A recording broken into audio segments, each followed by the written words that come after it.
The year is about to end and 2 more weeks magiging 2023 AD na.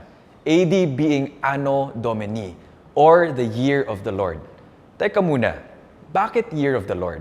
Well, Jesus had enough impact on the world of His time and ours that scholars saw fit to divide history with Him at the center. Hindi naman siguro masama na magkaroon ng refresher. So let's do it!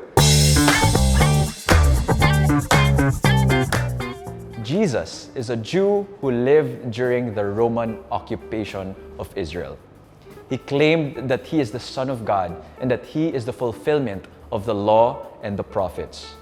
True to Isaiah's prophecy, he lived among us and took our iniquity upon his shoulders. He lived, he died, and was buried and rose again. And for those who believe in his name, they have a new affiliation and a new way of living. One that loves God, then manifests in loving his image bearers. Eventually, may mga tao who got pulled into this narrative. One of them was a guy named Paul. He was also a Jew. And get this, he was a persecutor of Christians. But when he encountered Jesus on the way to Damascus, he became the foremost missionary and theologian of the early church. His writings had the following impact: improved racial interactions among Jews and Gentiles, fidelity to spouse, and humane treatment of slaves.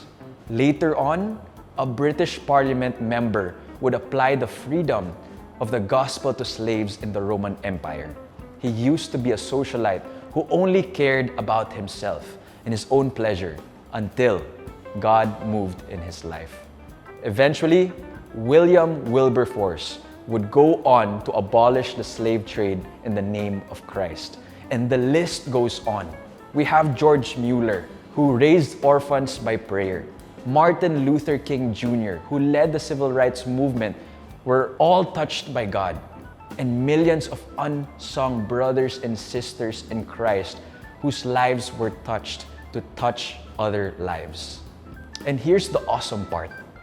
Bahagi din tayo sa malawak ng kwentong ito. You and I are saved by God to be part of this awesome story. As you tell people of Jesus' life, work, and message, you can also share how it made an impact on your life. Tell them about who you were before Christ. Tell them how you responded to Christ's message. Tell them what happened afterwards. And sing of how your life would never be the same again. Then after sharing the gospel to them, turn it around and ask, how would you like to be part of this narrative? The gospel is tethered to history. And what is history but his story?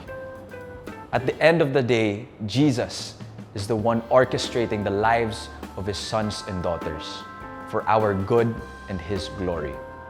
Proclaiming his goodness is what our redeemed lives are about.